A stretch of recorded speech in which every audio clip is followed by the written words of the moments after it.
ఇది ప్రజా వేదిక. చిన్న దొంగతనం చేస్తే వెంటనే జైలు, కానీ కోట్ల అవినీతి ఆరోపణలు ఉంటే శిక్ష ఎందుకు ఆలస్యం? ఇదే ఈరోజు ప్రశ్న. నమస్తే, నేను స్వప్న, జర్నలిస్ట్. సమాజంలో దొంగతనం అంటే మనకు ముందుగా గుర్తొచ్చేది ఒక మామూలు దొంగ. కానీ నిజంగా పెద్ద నష్టం చేసేది ఎవరు? మామూలు దొంగ చిన్న దొంగతనం వెంటనే case, police station, court, jail, చట్టం వేగంగా పనిచేస్తుంది. అక్రమాలకు పాల్పడే కొందరు రాజకీయ నేతలు కోట్ల రూపాయల అవినీతి ఆరోపణలు, ఫైళ్లు, కమిషన్లు, స్కామ్లు, విచారణలు, సంవత్సరాల పాటు కేసులు. కానీ శిక్ష? చట్టం ఇక్కడ నెమ్మదిగా నడుస్తుంది.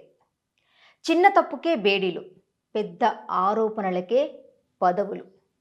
నష్టం ఎవరికి ఎక్కువ? ఒక వ్యక్తికా లేదా మొత్తం దేశానికా? శిక్ష ఎవరికి కఠినంగా ఉంది? ప్రజలే ఆలోచించాలి. చట్టం ముందు అందరూ సమానులైతే మామూలు వ్యక్తికి ఉన్న చట్టం అవినీతి ఆరోపణలు ఎదుర్కొంటున్న వారికి సమానంగా వర్తించాలి. ఇది వ్యక్తులపై ఆరోపణ కాదు, వ్యవస్థపై ప్రశ్న మాత్రమే. ఈ విషయంపై మీరేమనుకుంటున్నారో మీ అభిప్రాయాన్ని కామెంట్ రూపంలో తెలియజేయండి. చూస్తూనే ఉండండి జీ న్యూస్ గంగా ప్రవాహం. న్యాయం వైపు నిలబడే గలం గంగా ప్రవాహం. For latest updates subscribe to Zee News. ఇది ప్రజా వేదిక.